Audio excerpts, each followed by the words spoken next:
कल की हलचल ये बताती है कि पटकथा पहले ही लिखी जा चुकी थी। आगे की चुनौतियां भी स्पष्ट हैं।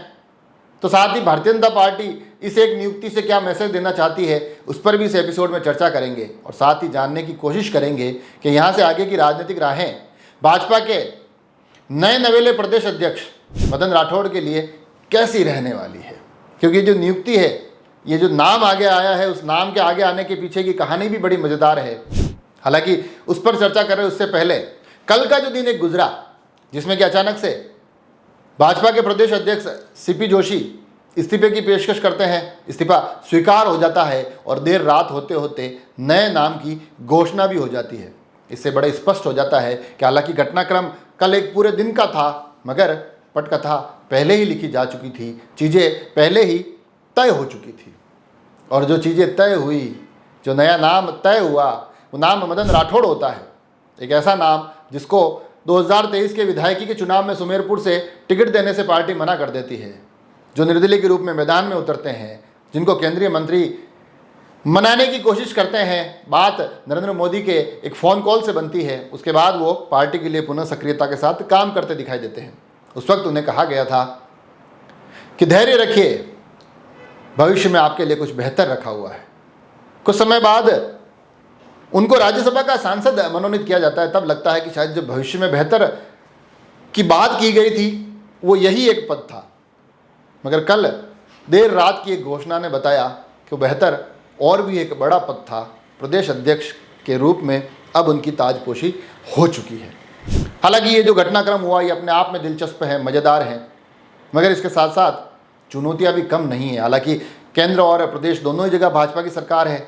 ऐसे में स्थितियां इतनी विकट होनी नहीं चाहिए, मगर अंदर खाने जिस प्रकार की उठापटक चल रही है, सरकार में जिस तरह के तमाम नए नवेले चेहरों के कंधों पर बड़ा दारोमदार हैं, उन परिस्थितियों से निपटने के लिए प्रदेश अध्यक्ष को बड़ी ही मशक्क़त करनी पड़ेगी। ये बड़ा ही स्पष्ट है।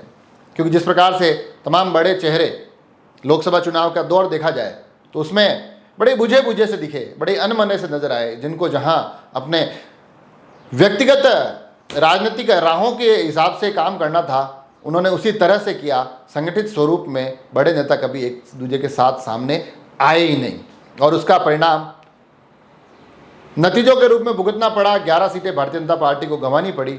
ये एक बड़ा नुकसान था, और उस नुकसान के बाद ही स्पष्ट हो गया था कि शायद कहीं ना कहीं तत्कालीन प्रदेश अध्यक्ष सीपी जोशी चीज़ों को उतने बेहतर तरीके से मैनेज नहीं कर पाए, चीज़ों को इतना एक दूसरे से जोड़ नहीं पाए। उसके खामियाजे के रूप में ये परिणाम निकल कर आए। अब उन स्थितियों को कैसे सुधारा जाए, ये मदन राठौड़ के कंधों पर बड़ी जिम्मेदारी होगी।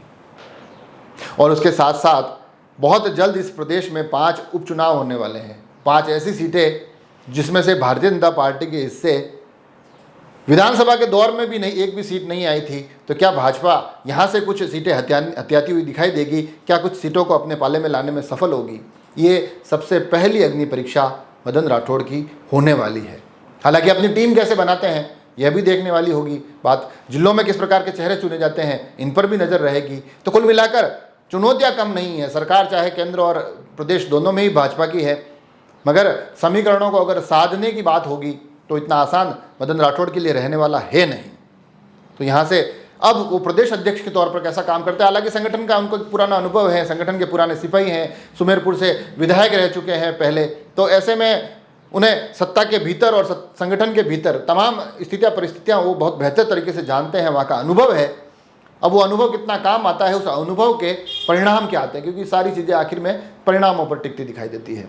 ये देखने वाली बात होगी। क्योंकि अगर थोड़ी सी एक तुलना यूं भी करें तो सीपी जोशी प्रदेश अध्यक्ष जरूर रहे, मगर उनका पूरे प्रदेश में इस तरह से कोई करिश्माई अपना एक व्यक्तित्व पहुंचाने में वो सफल हो नहीं पाए। जिस प्रकार से गोविंद सिंह डोटासरा एक बड़े प्रभावशाली भूमिका में नजर आए, जहां जाते हैं लोग उनसे सीधा जुड़ने की कोशिश करते हैं। जिस तरह से वो अब लोकसभा चुनाव के अवसर पर अपने आप को बुनाते दिखाई दिए, वैसी एक छवि बन नहीं पाई। क्या मदन राठौड़ उस एक क्षेत्र में बेहतर करते दिखाई देंगे? ये बड़ी बारीकी से देखने वाली बात होगी। और उसके बाद सबसे महत्वपूर्ण चीज़ कि भारतीय जनता पार्टी इस एक नियुक्ति से संदेश क्या देना चाहती है। क्योंकि प्रदेश अध्यक्ष को लेकर अलग अलग कई नाम चल रहे थे, मगर लगातार ये जरूर कहा जा रहा था कि जो भी चेहरा होगा वो ओबीसी वर्ग से होगा। इसको लेकर लगभग सारी चीज़ें बड़ी स्पष्ट थी। उसमें भी 2 बातें निकल कर आ रही थी कि क्या मूल ओबीसी जिसको कहा जाता है, अब भारतीय जनता पार्टी उस एक पैटर्न पर चलने की कोशिश करेगी। तो ये कल की घोषणा हुई है, ये राजनीतिक रूप से एक चीज़ को भी स्पष्ट करती दिखाई देती है। हालांकि मदन राठौड़, मतलब जैसा मैं बार बार कह रहा हूँ कि विधायकी में उनको अवसर नहीं मिला, मगर अब उनको एक बहुत बड़ा अवसर मिला है। पार्टी ने उनके लिए बहुत कुछ बेहतर सोच रखा था। अब यहाँ से वो किस प्रकार से आगे काम करेंगे, संगठन और सत्ता के तालमेल किस प्रकार से साधेंगे, क्योंकि गुटबाजियों के जो दौर हैं वो किसी से छुपे हुए नहीं हैं। प्रदेश से लेकर हर एक विधानसभा के आखिरी छोर तक ऐसी अलग अलग खबरें निकल कर आती रहती है, जिसमें कि अंदर खाने की खींचतान स्पष्ट होती रहती है। अब उस खींचतान को कैसे साधेंगे, चीज़ों को कैसे सही करेंगे और सबसे महत्वपूर्ण परिणामों को कैसे अपने पाले में लाएंगे, ये देखने वाली बात होगी। मगर साथ ही पार्टी ने जो एक बड़े स्पष्ट तौर पर मैसेज दे दिया है कि धैर्य रखिए, कुछ बेहतर होगा, तो कहीं ना कहीं कार्यकर्ताओं तक ये एक मैसेज पहुंचाने की भी इस एक नियुक्ति के माध्यम से पार्टी की कोशिश रहेगी। यहाँ से आगे की किस प्रकार से गतिविधियाँ होती है, प्रदेश अध्यक्ष के तौर पर कैसा कार्यकाल रहता है, उस पर भी मन नज़र बनी रहेगी। आप सभी लोग जुड़े रहें राजसमंद एक्सप्रेस से। धन्यवाद।